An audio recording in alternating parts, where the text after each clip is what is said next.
Everybody, if you have been playing the Geeks and Gamers video game Fact Blast, you probably know a little bit of something about the man who created it, T-Rev. What's up, man? How are you?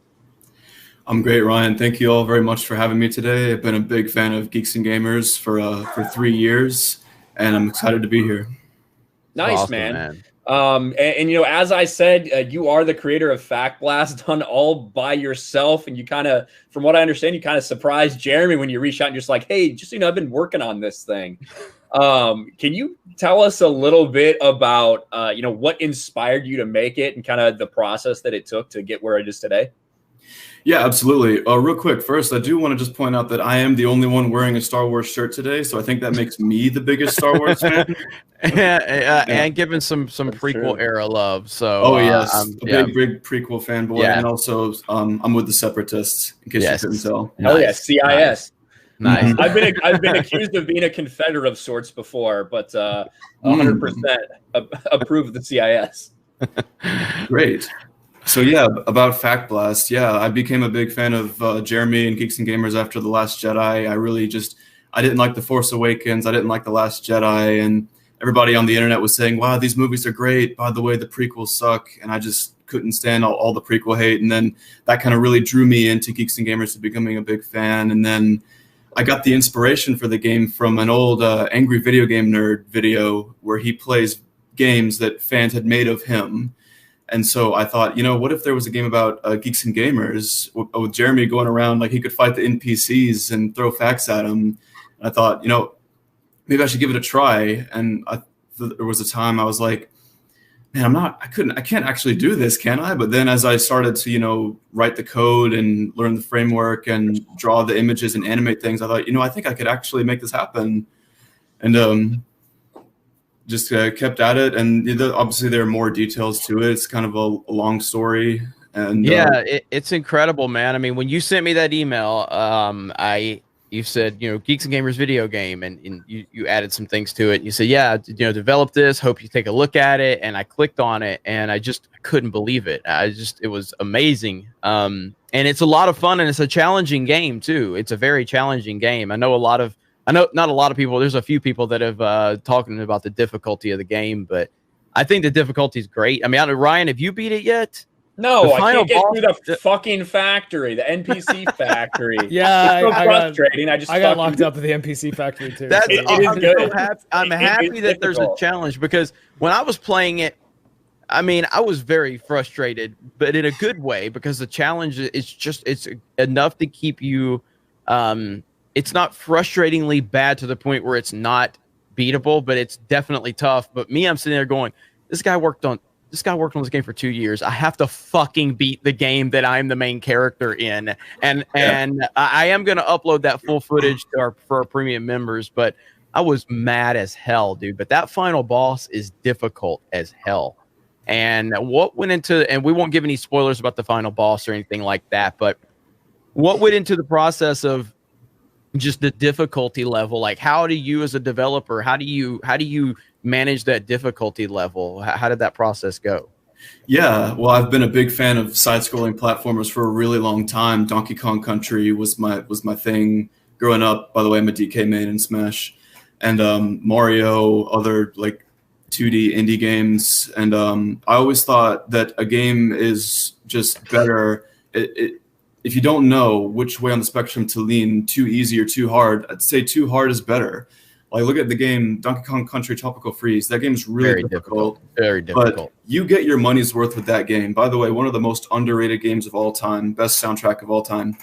But when you go through that and play it and you die over and over again, it makes you keep playing it. You put more time into it, and then it feels like an accomplishment when you beat it. And that's what I wanted this to be. I wanted it to be a real, true accomplishment when the player beats the game. And by the way, Ryan, one of the biggest pieces of feedback that I've gotten so far is that I need to add you as a player character. So, but I mean, you got to beat the game, man. If you're gonna be in it.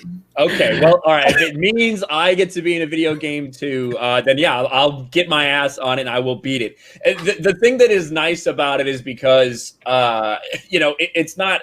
when you have these, 2D side scrollers and you can't get past the part, it's not because of anything other than your fucking self. You're only mad at yourself because you're just not doing something right. Whereas when we play, we have plenty of built-in excuses when we play Mario Kart or whatever, like, oh, this lag or that, like this happened, that happened. No, you have no one to blame but yourself for why you're failing. But I do want to get in that game. Well, I do. Hold on, T-Rev. Listen, okay. I do have some criticism, but before Jeremy goes, I have some criticism because here we go. This is gonna be about me. Jeremy's ego is pretty big. I think most people would say he likes to call himself above average. I think everyone understands he's really referring to his ego, and the fact that you made him the star of a fucking video game, he will never stop talking about this. No. So you are directly to blame for the overinflation of this man's ego even more. How many YouTubers have a video game about them? That's right. Hey, but Ryan says this. Ryan is single-handedly responsible for giving me another channel that's about to break 100,000 subs in Sports Wars. If it wasn't for Ryan, I wouldn't have another channel. So technically, Ryan is just as responsible as T-Rev. Well, I will take all of the credit and none of the blame. That's typically how I like to operate. But, but it's pretty cool. I don't know how much, like Mark. So where are you at on the game? Same place Ryan stopped. I got to the red area of the factory. And the last time I played it was during last week's podcast, actually. So part of it was that my focus wasn't 100% on the game. I was kind of like doing the podcast as I was trying to beat the factory. And actually, could you tell me now, because I should know, what's the letter that I have to hit to get back to that level? GS, right? Is it GS to get to the factory? Okay, cool. Yeah, it stands for Golden State. Oh, okay, cool. Yeah, nice. Okay. Every like 2-letter combination to get back to the level is like a hidden meaning to like that location. Right. Okay. Yeah, that's cool. Now, there was another. Chat. I want to know if the chat has anyone beaten Fact Blast at this point in the chat. I'm just curious. I don't know if I've heard from anyone that's actually beat it outside of me. I'm just glad that listen, Mark is the absolute, PC master race. He loves 2D side scrollers. He's always talking to us about how we should do more stuff like that. And I'm at the same spot as him. So I'm feeling pretty good about myself right now. That's all I'm saying. I can't even beat the first level. Dude, you should have saw Krista. You should have saw Krista playing it live. I was sitting there. We were on Friday Night Tights. I'm watching Krista play the game. And I'm sitting there watching her. I'm like, oh my God, stop. Like you have to jump, but then don't jump on the final boss of the first stage. I was like going crazy. I finally texted. This is how bad it was because Jay was in the chat. I'm like, Jay, help her. When I'm asking Jay to help someone at a video game, we're dealing with the bottom of the barrel at that point. But watching Krista play through it the first time, it really is kind of that old school 2D side scroller. It's all about timing and learning the timing and just going through the process. I'm really excited for the next step. There's Jay now hearing me throw shade at him. But Jay, you got to play this live on Twitch, man. You got to do it. We got to see Drunk 3PO playing it live on Twitch. But T-Rev, the next question is the next video game. A lot of people are like, what are we going to do? Are we going to do something else? So you have expressed interest in doing another game, correct? Absolutely. Originally, my plan was I was thinking that I would come on here and I was going to just get some fan feedback and then I was going to add to this game. But then after hearing Jeremy's input, I thought, that might be even better.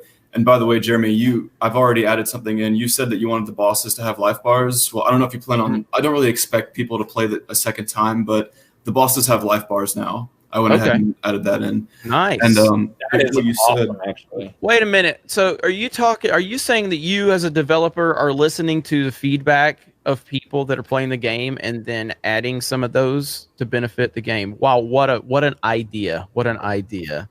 That's the type of developer we need to support right there. Yeah, man. I don't know why. Like, I expressed this to EA, and they just wouldn't bring me on. Well, yeah, like you're not the kind of people they're looking for. Well, they do have their like indie thing that like Fee and Unravel are on. I forget what it's called though. It's like the EA Indies or something like that. But yeah, I don't know. Huh. Now this one might be a bit spicy for them. Now, one thing T-Rev told me to is and this is something I think kind of speaks highly to him and his character. But I told him, I said, I want to get some support behind this game. We want to get you some finances. People maybe can donate. He said, I didn't do this for money. I'm really not worried about money. I just want to do it out of passion and being a fan of Geeks and Gamers, and that's awesome. And that shows you where his mindset's at, and I appreciate that. But I definitely want to, I know people have been donating. You've got to donate over there. T-Rev said $60 and release the game. It was EA Originals, by the way. It was the EA. But I definitely, hope everybody will go and donate over there. You've got a place where people can support you, and not that you were doing it for that reason, but I hope that we can get that type of support for you. Now, so this next step, we talked about, obviously, Geeks and Gamers is a community-based, everything we do is community-based. We have a lot of people that help out here and there. For the next game, because this game took you 2 years all by yourself, correct? Fact Blast. Except for the music. My buddy Luke did the music for me, but everything else was me. And the music is so good, by the way. It really is. But so if you're going to produce another game, if there's people, because you've had a few people express interest in helping you out, what are a couple of the crucial things that you would need people to volunteer to help with that could maybe help speed the process up if we decide to greenlight another project? Yeah, absolutely. So what would really help with this is just to find 2 people that are passionate about Geeks and Gamers who, like me, understand that this probably isn't like we're not in this for any sort of financial gain. We're just trying to make something cool. And basically 2 people that I would really like to bring on, if they're out there, would be a pixel art artist, somebody who could draw and animate, who's got a better artistic style than me. Because if you've seen the game, it looks like it was drawn by a 5th grader, and that's because I do not claim to be an artist. That was the best I could do. You did a great job. The NPCs look pretty spot on. Yeah. The other type of person I would need would be a musician or a composer, like a video game music composer, somebody who could make the music, because I don't know if my friend Luke could do that again. So yeah, just 2 people like that would, if they want to come on and help with this next project. I definitely don't want it to be like a clone of Fact Blast. I want it to be something completely new, completely different mechanics. I want it to be a better game. I want it to look better, sound better, play better, and address a lot of the concerns that the fans talk about. And also, I would like to get a lot of fan feedback. If we could set up some sort of forum or just have them comment on my videos, what type of things would they like to see in the game. I've seen a lot of great suggestions. But basically, yeah, I'm looking for those 2 people. And if they could reach out to Jeremy or me, my email is, well, it's kind of hard to say. I'd have to type it in the chat somehow. But I would like that's what we're looking for. Okay, actually, and if you want me to, I'll just get you set up with a Geeks and Gamers email if you want, and we can T-Rev at Geeks and Gamers or something like that. We'll talk about that. But yeah, and then your YouTube channel where you're going to have updates for everything is T-Rev the Game Dev. So any mods, if you can get a link to that channel and drop it, and please everybody go subscribe to his channel. But yeah, it's exciting stuff, man.